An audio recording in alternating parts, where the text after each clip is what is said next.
Hello friends, कैसे हैं आप सब। उम्मीद है आप पहले से अच्छे होंगे। फ्रेंड्स, मुझे लगातार ये कमेंट्स आ रहे हैं कि चंद्र ग्रहण कब है मैम। इसको लेकर गर्भवती महिलाएं काफ़ी टेंशन में हैं। तो फ्रेंड्स, आज की इस वीडियो में हम जानेंगे पूरा डिटेल में कि चंद्र ग्रहण कब है, ये चंद्र ग्रहण भारत में दिखाई देगा या नहीं, इस चंद्र ग्रहण का सूतक भी मान्य होगा या नहीं, और आपको क्या क्या सावधानियाँ रखने की ज़रूरत पड़ेगी या फिर नहीं पड़ेगी। ये सारी बातें हम इस वीडियो में डिटेल में जानेंगे। कि साथ ही में ये भी जानेंगे कि भारत में ये चंद्र ग्रहण होगा या नहीं, या फिर कहां कहां दिखाई देगा। इसलिए अगर आप गर्भवती हैं तो आपको चिंता करने की जरूरत बिल्कुल नहीं पड़ेगी। आपके सारे क्वेश्चंस के आंसर आपको इस वीडियो में मिलेंगे। आइए जानते हैं डिटेल में। लेकिन उससे पहले अगर आप चैनल पर पहली बार हैं तो नीचे रेड कलर का बटन होगा सब्सक्राइब का, उसे प्रेस कर दें और पास वाली बेल आइकन को भी प्रेस कर दें। और अगर वीडियो अगर आपको दिल से पसंद आता है तो वीडियो को लाइक और शेयर भी जरूर कर दें। चलिए जानते हैं डिटेल में साल 2021 के अंतिम और दूसरे चंद्र ग्रहण के बारे में, जो 19 नवंबर को है। चंद्र ग्रहण में शुभ कार्य करना वर्जित माना जाता है और सूतक काल में भी शुभ कार्य, पूजा पाठ करना, मूर्तियों को छूना, भगवान की मूर्तियों को छूना वर्जित माना जाता है। लेकिन जो 19 नवंबर 2021 को चंद्र ग्रहण लगने वाला है, इसमें सूतक मान्य नहीं होगा, क्योंकि जो 19 नवंबर को शुक्रवार के दिन जो चंद्र ग्रहण लगने वाला है, ये साल का दूसरा और आखिरी चंद्र ग्रहण है और ये पूर्ण चंद्र ग्रहण नहीं होगा। ये आंशिक चंद्र ग्रहण है और ये भारत के कुछ हिस्सों में ही दिखाई देगा, जैसे अरुणाचल प्रदेश और असम। लेकिन अब सबसे बड़ा सवाल है कि ये चंद्र ग्रहण भारत के कुछ ही हिस्सों में दिखाई देगा, तो क्या अगर गर्भवती महिलाएं उन क्षेत्रों में अगर नहीं रहती हैं जहां पर ग्रहण नहीं दिखाई देगा, तो क्या उन्हें चंद्र ग्रहण के नियम मानने की ज़रूरत पड़ेगी भारत में? ये हम वीडियो के एंड में देखेंगे, इसलिए वीडियो को पूरा देखें। और दोस्तों, ये चंद्र ग्रहण भारत के अलावा ये चंद्र ग्रहण अमेरिका, उत्तरी यूरोप, पूर्वी एशिया, ऑस्ट्रेलिया, प्रशांत महासागर में भी इस चंद्र ग्रहण को देखा जा सकेगा। जैसा कि आप जानते हैं, ये चंद्र ग्रहण पूरे भारत में दिखाई नहीं देगा। पूरे भारत में ये ग्रहण दिखाई नहीं देगा, इसलिए भारत में इस चंद्र ग्रहण का सूतक भी नहीं लगेगा। सूतक काल में गर्भवती महिलाओं को कोई भी नियम और सावधानियां रखने की ज़रूरत नहीं पड़ेगी, इसलिए गर्भवती महिलाओं को इस चंद्र ग्रहण में थोड़ी सी छूट है। जैसे आप पूजा पाठ कर सकती हैं, शुभ कार्य सब कर सकती हैं, खाना खा सकती हैं, पानी पी सकती हैं, सब्जी कट कर सकती हैं, सो सकती हैं, सब कर सकती हैं। लेकिन ग्रहण की टाइमिंग में, चंद्र ग्रहण की टाइमिंग में ध्यान से सुनिए, चंद्र ग्रहण जब लग रहा है उस समय पर सब गर्भवती महिलाओं को ग्रहण के नियम और सावधानियां रखने की ज़रूरत पड़ेगी और उपाय भी करने की ज़रूरत पड़ेगी। भारत में इस चंद्र ग्रहण की टाइमिंग होगी 19 नवंबर शुक्रवार सुबह 11:34 में ये शुरू होगा और शाम 5:33 पर यह समाप्त हो जाएगा। आइए जानते हैं आपको इस चंद्र ग्रहण में क्या क्या सावधानियां और उपाय करने की ज़रूरत होगी। सबसे पहली बात, आपको घर से बाहर नहीं निकलना है। अगर आप गर्भवती हैं तो आपको घर से बाहर नहीं निकलना है, क्योंकि ग्रहण के समय जो किरणें होती हैं ग्रहण की, वो दूषित हुई होती हैं और दूषित किरणें आप पर नहीं पड़नी चाहिए। ये आप और आपके बच्चे के लिए नुकसानदेह हो सकता है। इसलिए आप उस रूम में रहें जहाँ पर ग्रहण की जो बाहर की किरणें हैं, जो बाहर की रोशनी है, वो आप तक ना पहुँच पाए। इसलिए घर की खिड़की दरवाजे बंद कर दें। वैसे भी ठंड का मौसम है, खिड़की दरवाजे बंद कर देंगे तो कोई भी परेशानी नहीं है। कर्टेन्स को आगे कर दें ताकि बाहर की रोशनी आप तक ना पहुंचे, क्योंकि चंद्र ग्रहण है तो कहीं ना कहीं ग्रहण का अंश जो है वो कहीं ना कहीं पृथ्वी पर रहता ही है। इसलिए आपको चंद्र ग्रहण के समय इन सब चीज़ों से बचकर रहना है। बाहर की लाइट आप पर नहीं पड़नी चाहिए। ऐसा आपको कब करना है, जब 11:34 से लेकर शाम 5:33 तक आपको ऐसे रूम में रहना है जहाँ पर बाहर की रोशनी नहीं पड़े।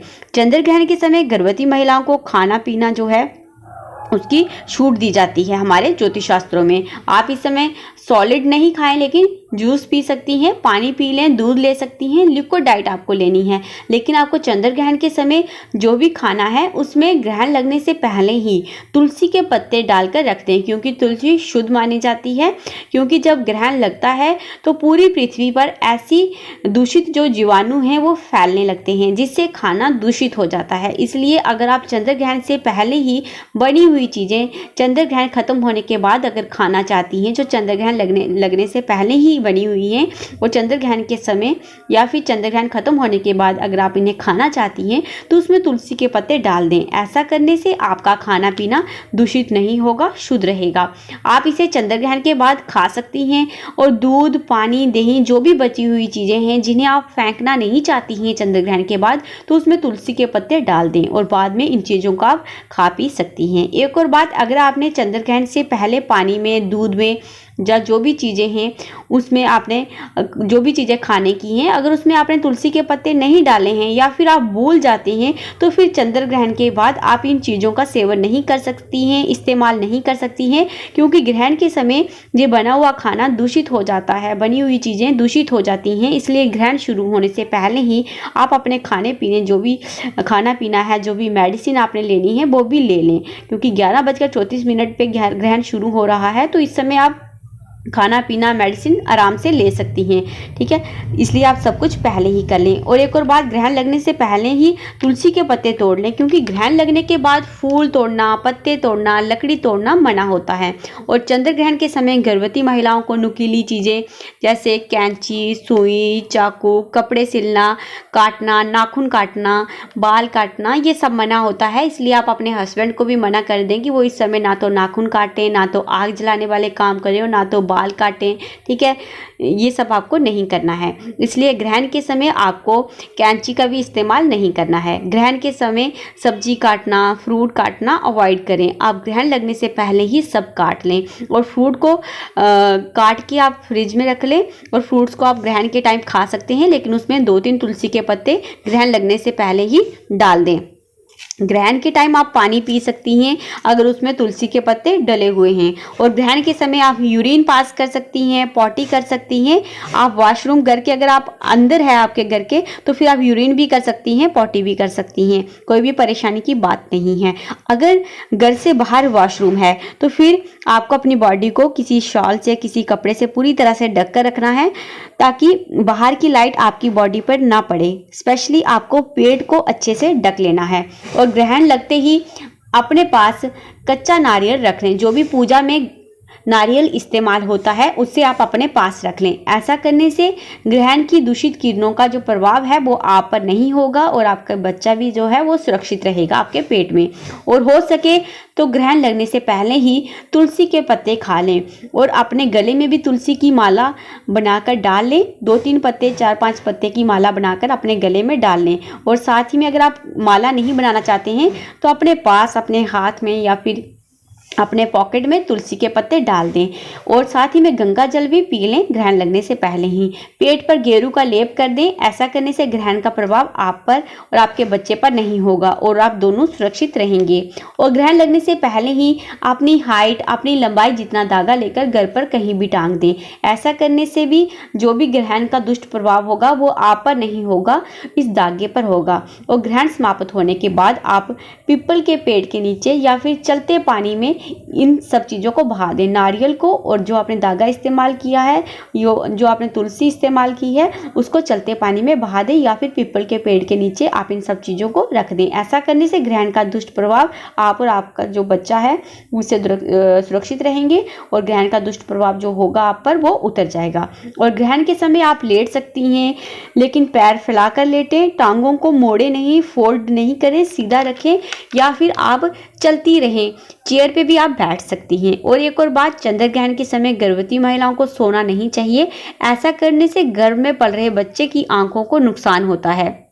और आप एक और काम करें, अपने पेट पर गेरू का लेप भी कर लें। ऐसा करने से ही गर्भ में जो पल रहा बच्चा है वो सुरक्षित रहता है। और ग्रहण के समय आपको कोई भी शुभ कार्य नहीं करना है, पूजा पाठ भी आपको नहीं करनी चाहिए। चंद्र ग्रहण के समय भगवान का आप स्मरण करें, लेकिन आपको मूर्तियों को छूना नहीं है, मंदिर में नहीं बैठना है। आप अपने बेडरूम में ही भगवान का स्मरण कर सकते हैं। भगवान का मंत्रों का जो है जाप आप कर सकते हैं। चंद्र भगवान के जो मंत्र हैं आप उसका जाप कर सकते हैं। किसी के बारे में आपको बुरा नहीं सोचना है। आपको ये भी नहीं सोचना है कि चंद्र ग्रहण से आपके बच्चे को कोई नुकसान होगा। ऐसी चीज़ें आपको दिमाग में नहीं लानी है। अच्छा सोचना है तो आपके साथ अच्छा होगा। और ग्रहण समाप्त होने के बाद नहा लें, गंगा जल पी लें, साफ कपड़े आपको पहन लेने हैं। ग्रहण के समय में लगे हुए कपड़ों को आपको अच्छे से धो लेना है। घर पर गंगा जल का जो छिड़काव है वो कर दें और फिर पूजा पाठ कर लें। तो दोस्तों इस वीडियो में मैंने बिल्कुल डिटेल में बता दिया आपको क्या करना चाहिए और क्या नहीं करनी चाहिए और क्या क्या उपाय करने चाहिए, क्योंकि हो सकता है अनजाने में आपसे कोई गलती हो जाए, इसलिए आप उपाय भी ज़रूर कर लें ताकि ग्रहण का प्रभाव जो है आप पर नहीं हो। तो दोस्तों बस इस वीडियो में इतना ही, फिर मैं मिलती हूँ आपको एक और नई वीडियो के साथ। तब तक अपना खास